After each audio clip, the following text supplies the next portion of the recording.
while and it'll melt. Yeah. Unless And it's then there'll be flooding. or it's very cold and it freezes. Yeah. Right, so that's part of the issue there. All right, let's see if I've got the right. Where'd you get yesterday? We haven't been close. What do you do with the snow? That's Dump the, it in the lake. Go jump in the lake. Think about going to shul. People didn't go to shul shop.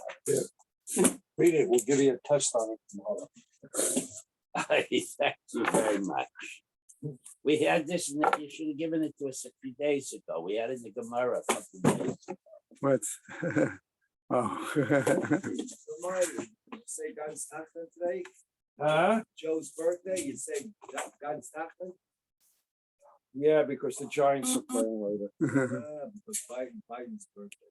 All right, come How on. we doing on, where are you at? Where'd you finish yesterday? I'm going to tell you in a moment. Let's do the learning sponsors first. Okay. Year of learning, many friends of Stephen Vigdala, Zecher Nishmat Simcha Melech B'Meir Leib Halev. Friends of Marcy Kurtz in memory of her great niece Leah Bracha Bas Rivka. Isaac and Evelyn Blacho in memory of his sister Chaya Rachel Bas Isser. Friends of Leonie Meiselman, Leah Sabra Bas Chanuk Zundel. A month of learning by Charlie Gelfenstein in memory of his mother Dacia Gil Bas Meir Halevi and his father Meir Ben Yaakov. Chaim and Phyllis Reese in memory of his father Mordechai Ben Yom Tov Lipa. Isaac and Evelyn Blacho in memory of his mother Zissel Bad Chaim Yitzchak. Friends of Milton Meller in honor of his second bar mitzvah. A week of learning by Susan Fuchter Kramer in memory of her late husband Rav Shmuel Aharon Ben Ephraim Fischel. Shoshana Berger in memory of her father Tzvi Ben Shraga Dov HaKohen. Today is the 20th and day of learning by Shirley and Marvin Weinstein in memory of her mother Sarah Liba Bat Yeshaya Velvo. Has anybody, by the way, heard how Marvin is doing, what his status is? Oh, he is home? Okay, thank you. I just not, Jack is home. what? Yeah. Well, Jack I saw in show and talked to him about it, but I haven't had a chance to be in touch with Marvin. I was away and then, Well, he was in the hospital. oh, Jack. Yes, I was aware of that. I know what, I understand the procedure he went through. Okay. So where do we want to start today? Want to start with a basket of figs? Not really. Oh, if I had known. Okay. All right. So I'd like us to start. Let's turn to towards the bottom of Kaf Hey Amud Beis. Okay. What do you think, Zev? Is that a good place? It's as good a place as any. That's where I ended, right? Okay. That's a good place. You want Okay. to give us a line count? We finished all the way through the bottom of the Amud on Kaf Hey Amud Beis. I want to take a couple minutes to do a quick review and intro, and then we'll go back into the Gemara. Gemara has given us 3 categories of Nedarim that we're talking about.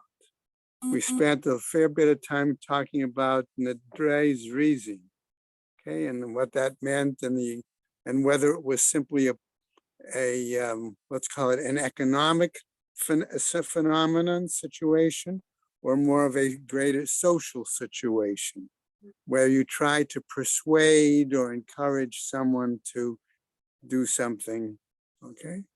The second example we saw was Nidrei Havai, thank you, okay, which we sort of called exaggerated, hyperbole kinds of Mishnah, of Nedarim.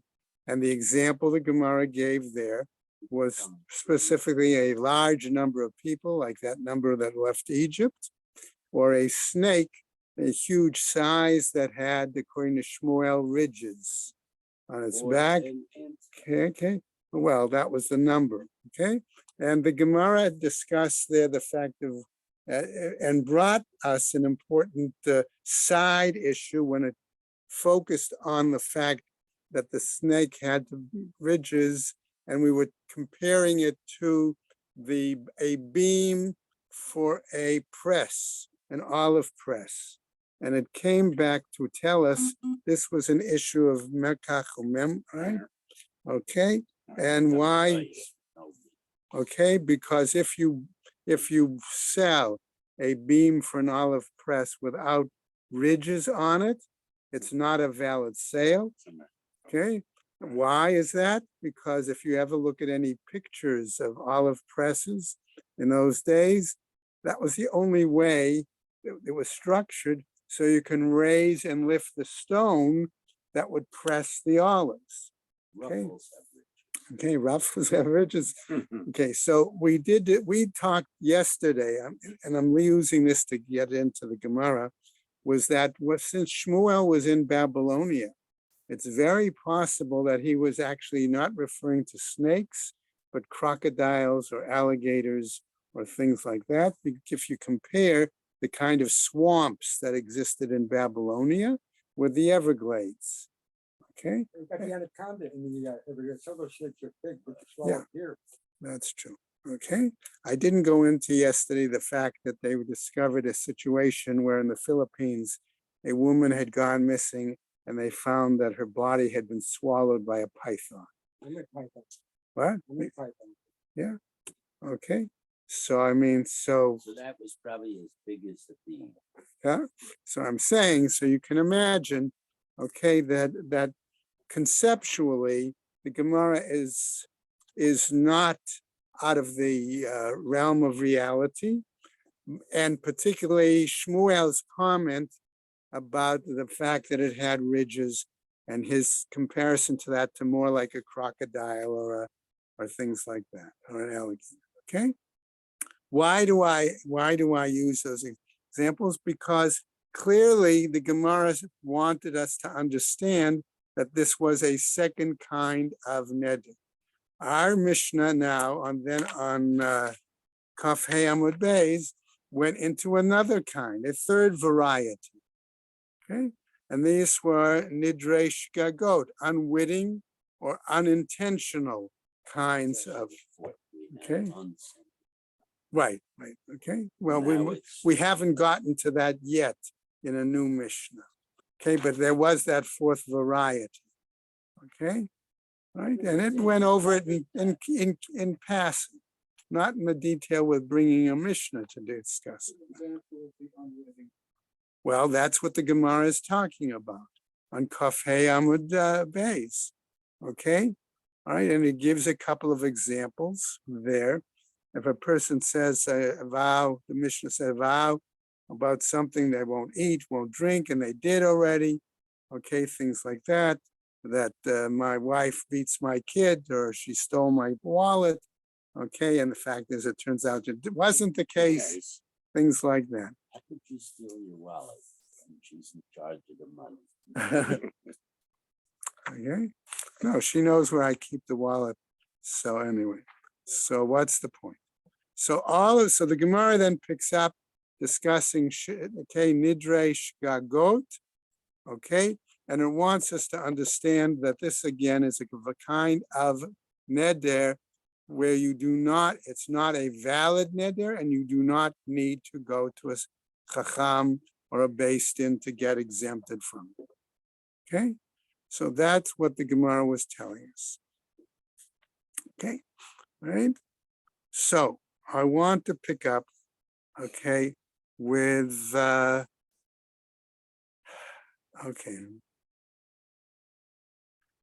with this situation that real quickly, okay, where it's hard to okay, let's start 5 lines from the bottom. Amar Rava. Okay, that's the best place I can think of for the moment. I'm not okay. So far, right? So Rava is telling us. So he's giving a explanation to this situation. Okay, where already they said in honor of Shabbat, okay, and Yom Tov, okay, if they exempted, and then they said, based on a statement we saw of Rabbi Akiva, saying that if it was exempted in part, then it's entirely exempt. Okay, that's where we're ending. So Rava now wants to come and deal with this issue. Amar Rava Dekuli Alma, that according to everyone, and what he's saying is, remember the machloket between Beit Hillel and Beit Shammai, right? Kol hechad amar ilu hayiti yodea sha'aba beinechem. Okay, if I had known that my father was among those there sitting and eating the figs, right? Hayiti omer, I would have said, kulchem asurim chutz mi abba. All of them are prohibited. Okay, in other words, I have no benefit, no. You can't eat my fish. Okay, no, right? With the exception of father. The kulhun asurin va'aviv mutar, says Rabbi, that all of them would have been prohibited and the father it would have been permitted. Okay? Lo nichlaku ela ba'omer. Okay? So Rava's explanation is that the essence of the machloket between Beit Shammai and Beit Hillel, in this case, was the fact that when the person says, okay, as follows, Ilu hayiti yodea sha'aba beinechem, if I had known that my father was among them, hayiti omer, I would have said, ploni uploni asurim, va'aba mutar. That's a change in the Okay, structure. exactly. So in other words, we have here a problem with the fact of how he recited and expressed the neder. And because he made an error in expressing the neder, we say that it is invalid. Okay, completely. That's where we ended yesterday. Okay, so what's going to happen is now Rava is going to give another alternative explanation as we go into Kaf Vav Amud Aleph from the top, okay, to this machloket between Beit Shammai and Beit Hillel. How come that would it be if I say I don't want somebody else to do something? You can't. Category with that. Can't do that. Your neder is basically what Only with the relationship. to yourself. I can't make a neder on somebody else. Okay, that's the point. Okay. Okay. Remember that a neder applies to a person. Okay, a shavua can apply to an object. Okay. No, the neder applies to the object. The neder is on the. That's what I On meant. the thing. On the. That's what I meant. The You neder can't is on eat the my object. food. And the neder shvu is on Neder the and the person. shvu is I on will the eat person. or I Right. won't eat. That's what that was my intent. My I food, of course. understand. Okay. Okay. So what happens? So Rabbi now gave us an explanation. He's going to give another alternative explanation, and he will be challenged on this. Okay, and it does get complicated, right? Okay. Varava Amar, Dekuli Alma, everybody is in agreement, implying Beit Shammai and Beit Hillel. Kol Hechad Amar, wherever the person saying the neder already made. Okay. Ilu hayiti yodea sha'aba beinechem. Had I known that my father was among them. Okay, so we're still dealing here with the question of wrong wording, and will that negate the vow? Okay. Had I known that my father was among them, hayiti omer, I would have said, ploni uploni asurin va'aba mutar. Okay. Okay, and so and so and so and so are forbidden. Okay, and father is permitted. His initial vow was Okay. my food is. Okay, wait, forbidden we'll to get the to that. bunch of them. Okay, so now I want you to keep in mind that this is segment A of the statement. Okay. Now, what happens?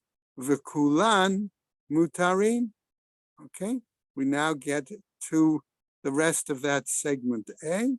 okay, where he says and based on the fact that when it's nullified in part, it's nullified entirely. Okay, now we go on to the second part of a statement, which I'm going to call B.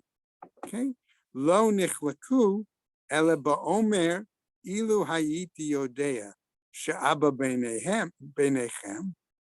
Had I known that Father was among you, hayiti omer, I would have said, kulchem asurim chutz mi Abba. All of you are forbidden except for Father. Which is the original Mhm. statement Plus plus the the addition. inclusion of the acceptati. Right? Right. Okay. However, notice the difference between the two parts. In part A, okay, he said as if in the past tense, had I known Father was there, okay, I would have said so and so and so and so are forbidden and Father is permitted. But then he's Changing the right, change. he's changing the It's not a expression. tense issue. It's more the than a first tense, time it's he both said- tense and expression. First time he said everybody's forbidden. Had he added except my father, that would have been valid and they would have been forbidden, not the father. Right, So, but the second time. but the he second says expression Sid and- is and different. What Joe he's and really, yeah, Harry are right. What he's really doing, making our it court, totally is he different. really, in a sense, almost as Art Scroll claims, linking one to another.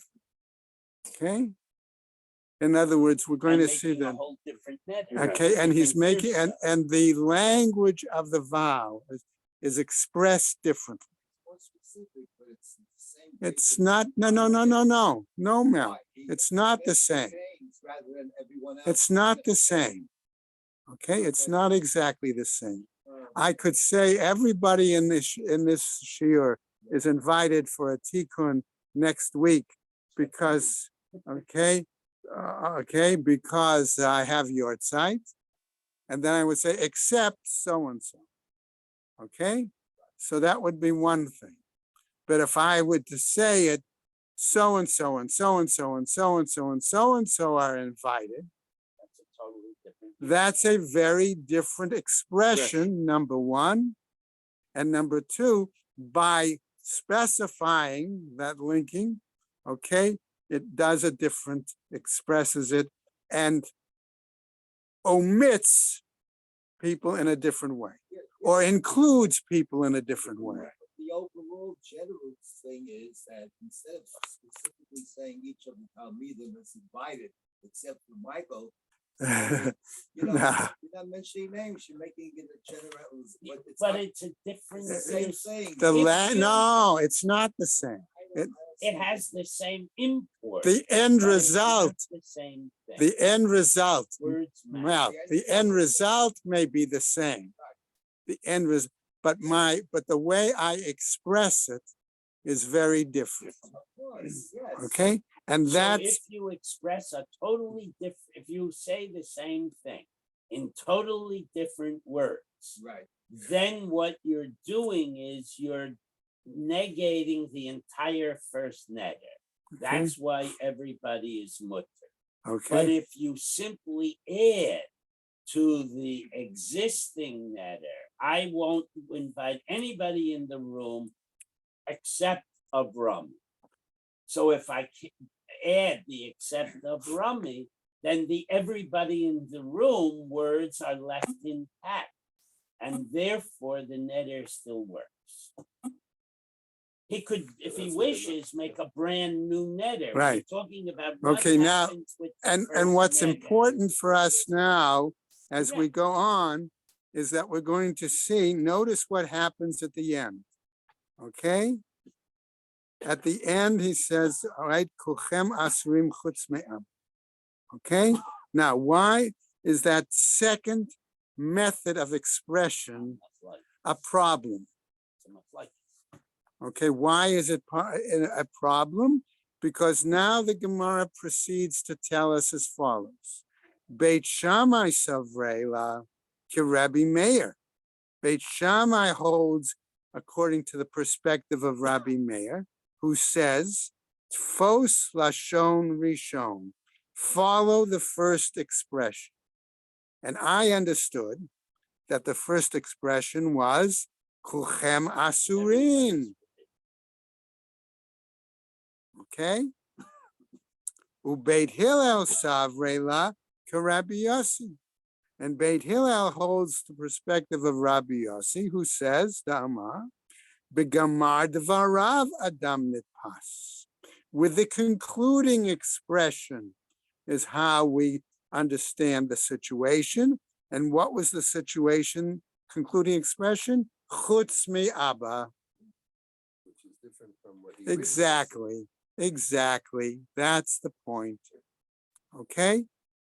And since there, It's also that there's a problem with- toast because he said, except for my father, which he did now is recognizing they didn't say before. That's why it's in the British Chicago.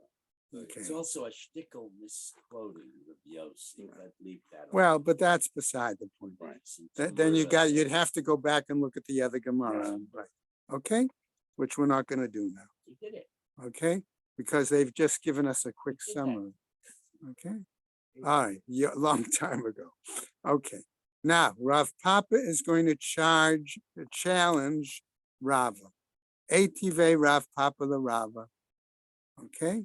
So he presents first a source by which he's going to base his challenge, and then he comes to present his actual challenge. Okay? Kate Sad, how is it such? Amar Rabbi Akiva, that Rabbi Akiva is saying, Nadar shahutar mikzato hutar kulo. I'm going to say, explain this basically, is under what are the circumstances? What is the case? Okay, that Rabbi Akiva makes this statement that when the vow is exempted in part, it's exempted in total. Okay, so now the Gemara is going to, so this is the preliminary This is- text that Rav Papa is using to base his challenge. Right. Okay, person says, Konam sha'ani neheneh Amy. Kona she'eni neheneh lekulchem, hutar echad mehem, hutru kulam. When he takes a vow that I do not benefit from all of you, okay, and he exempts one, all are exempted. Okay? She'eni neheneh, and we leave out the low here. Lazeh v'lazeh, hutar harishon. Okay? If he then spells it out in his expression, linking one to another, okay? If the first is permitted, okay, hutru kulam, then all the rest of those that he specifically, individually expresses are permitted. Hutar ha'acharon, but if he only permitted the last one of those individually expressed, ha'acharon mutar v'kulan asurin, then only the last one is permitted and all the others are forbidden. Okay? So now comes Rav Papa's dig. Now comes his real challenge. Bishlema l'Rabbah. This is understandable according to the view of Rabbah. Why? Mokim la l'Resha. Why? Because he established it basically on the first. In other words, linking the people 1 to 2 to 3 by spelling them out individually when he said in our B statement, right? Okay. Right, lezeh, this one and this, right? The amar lezeh to each one of them. Okay. V'seifa, the amar lekulchem. And then he changes it. And then he says changes all it of and them adds to except all of for- them. Except for his father. Right, except for his father. So that would work according to Rabbah's view, okay? However, Ela ledidach, but according to your attempted explanation, Rava, okay? Bishlema Reish. It's understandable and acceptable for the first part. Mokim la da amar kulchem. Why? Because he said kulchem, right? Because what did he say?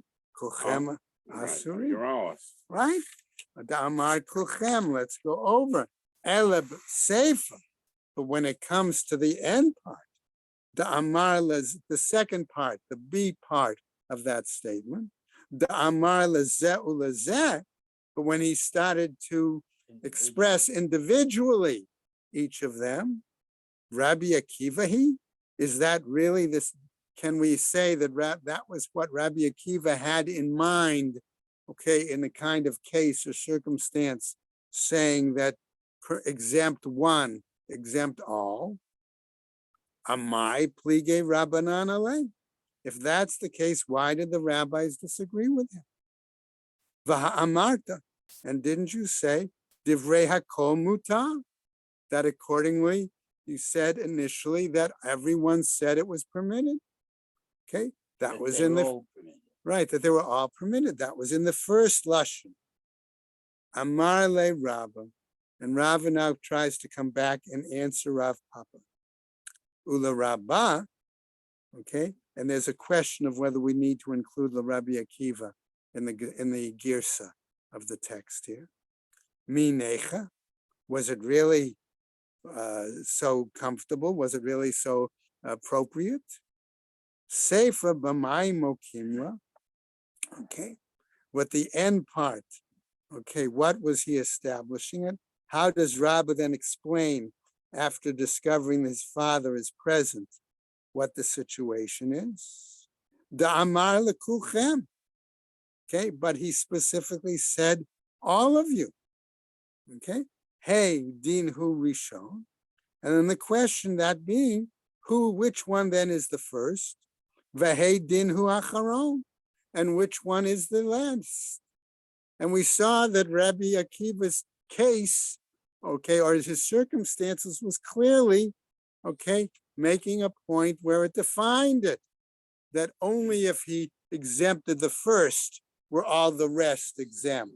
But if he only exempted the last, everyone preceding that was not exempted. Okay? So it doesn't go. So therefore, that doesn't follow Dafka what Rabbi Akiva's position was. And how could Rabbah have maintained it?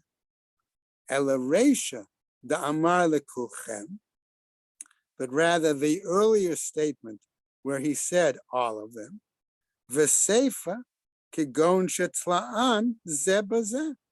And the end part must be where he, I'm going to use the word again, linked one to another. Okay? Va'amar, and he was saying, ploni kiploni, uploni kiploni. This one is to like this one, and this one is to like this one. Only in that second expression, okay, of linking them, could we therefore say that Rabbi Akiva's approach would work. Otherwise, we wouldn't. So how, Rava, can you explain that, come up with your statement, okay, and say that Rabbah and Rabbi Akiva are really the same approaches, okay? Daikanami, and we can deduce this exactly from the following language. The wording itself. Right, okay? D'Tanya, as taught in a Braita. And by the way, there's an interesting discussion. I won't go into it now, but Art Scroll has an interesting note here in terms of trying to determine why is it there are times when they might have a cite a Braita, but still use D'Tznan as opposed to D'Tanya.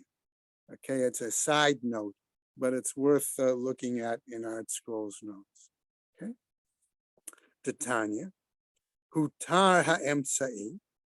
Aren't we taught elsewhere in another, I'm going to simply say statement, because we're not sure whether it's a Braita or a Mishnah here. When you exempt, when you've listed the people individually and you exempt the guy in the middle, hey menu ulamata mutarin, okay? Those who from him and further in this. right? Going down, so to speak, and further are permitted. Ulamala, and those who preceded him, I would say, asurin are forbidden. Okay, now that was the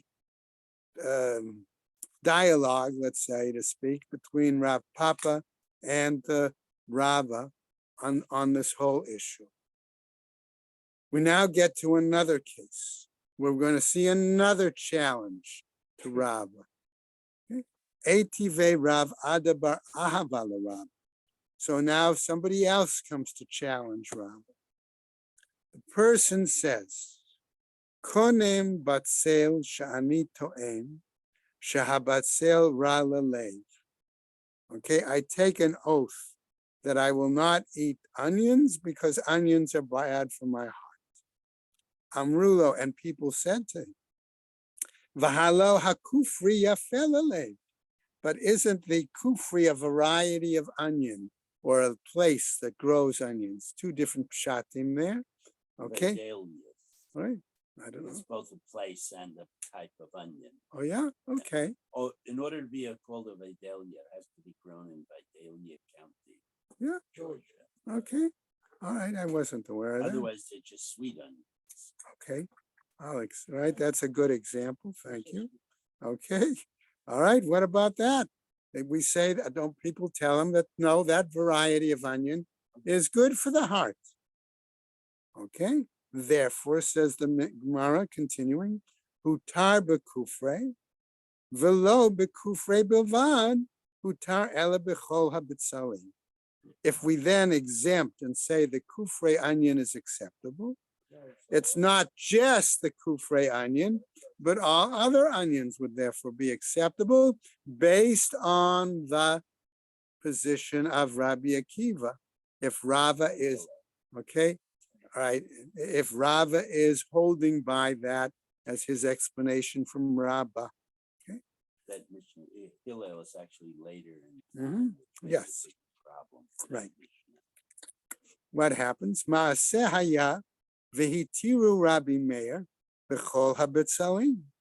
And we once have an incident where Rabbi Meir actually permitted, okay, all onions in that situation. What was the situation? My love. Okay. Lav de Amar, was it not that he said, Ilu hayiti yodea shahakufri yafel alei? In other words, changing the expression of how he made again the neder. Had I known that the bedelia or kufri onions were good for the heart, hayiti omer kol habetzelim asurim v'kufrei mutar. Would I have said it then that all onions are forbidden and the kufre onion is acceptable, is permitted? No, says the Gemara. Because again, we have a question of reformulation of the expression. Ba'omer, it's when he says, Ilu hayiti yodea, shahakufri yafel alev, had I known that the kufri onion was good for the heart. Hayiti omer, I would have said, but sale ploni uploni asurim, that this kind of onion and this kind of onion, etc., are forbidden. The kufre mutar, and the kufre is permitted. And again, we get a different expression. Okay, so it changes the neder, but now is not. Right? And what happens? Rabbi Meir, aliba de Rabbi Akiva, valiba de Rabbanan. And Rabbi Meir apparently permitted that individual to eat all varieties of onions, not only based on the view of Rabbi Akiva, but also even according to Rabban. And this is against his own statement. Again, a good point, Michael. It's against the point where he said, accept the primary expression as opposed to the later expression. Because if that's the case, right, Rabbi Meir should have accepted the fact that all these individual onions are forbidden. And that's where he should have stopped. But he didn't. Okay. So now what happens? We'll go on a little bit. Etive Ravina Larava.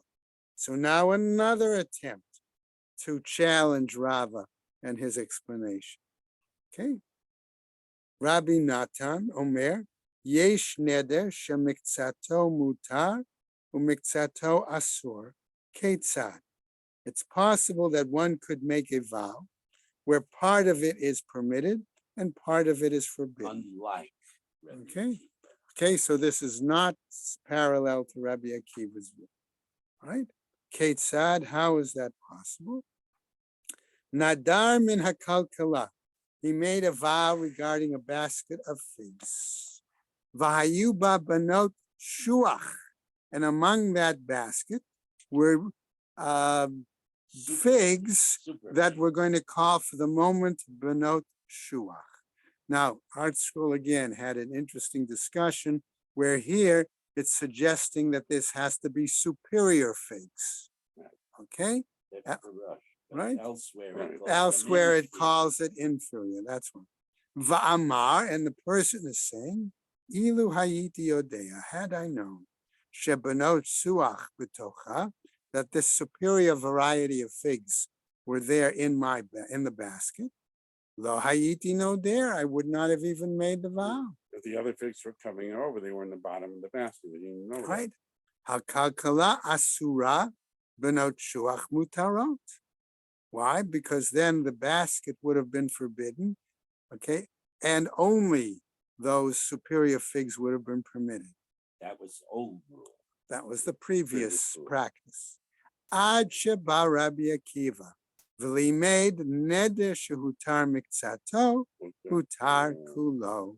Until Rabbi Akiva came along and learned that if you exempt part, then all of the item is exempt. And I Which is a think big this is- problem, because he was too daras before. Okay, so I think we'll stop there.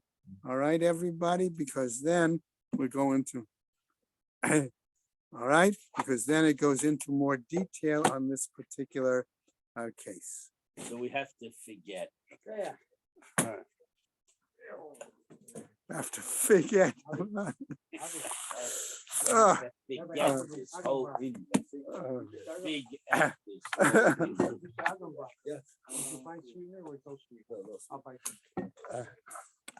Are you going to be around December 13th? If you check your calendar. Okay, Michael usually goes on Tuesdays to Rabbi Goldberg. I'll be here, yes. Yeah, so, and I had to schedule surgery on my knee for a torn, No, I didn't. I mean, Meniscus? full of mind Meniscus. thinking, and he's Okay. very good. So, We'll try. No, they- so, It turns out, except that for, I way. will. except for Okay. Dale.